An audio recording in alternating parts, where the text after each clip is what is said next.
I've been trying to figure out how I can make this video prompt available only to those of you who get my newsletter.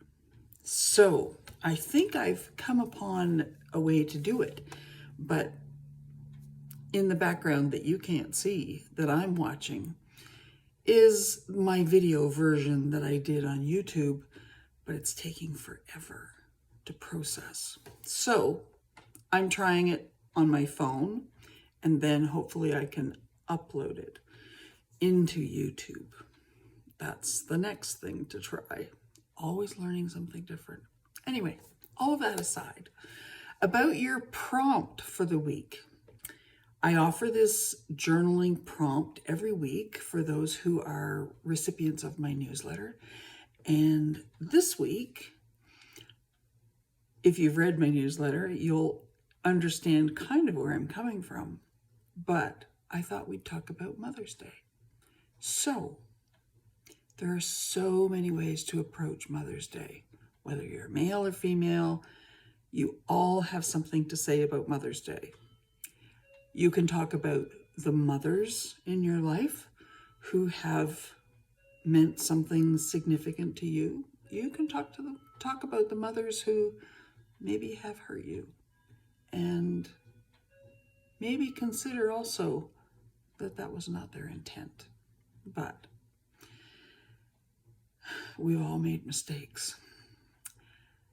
Talk about grandmothers, great-grandmothers, if you're lucky enough, like I was, to have some.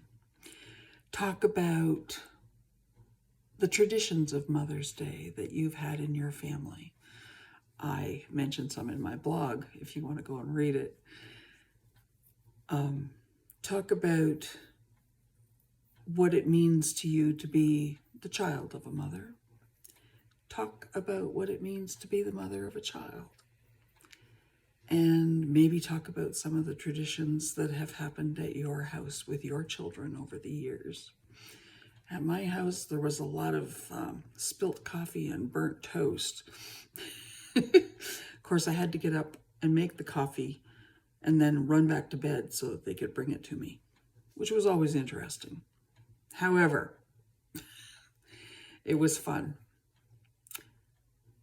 I am also a person who is a bereaved mother, and bereavement for mothers comes in many different forms. In my blog, there's a link that will take you to a page that talks about being a bereaved mother. And I've got lots of ideas about that as well. But 22 years ago, I lost my son, and it's been quite a journey. So if you are a bereaved mom and you need to spill some stuff into your journal, I would encourage you to do that. Just get it out there on paper. Get some of the hurt out so that you can start to heal and move on. The space that life leaves in our lives is not fillable, but you can move on.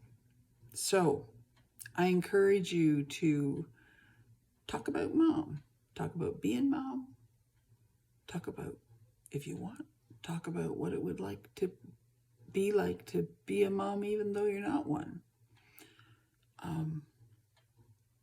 And talk about the special moms in your life, even if they're not moms.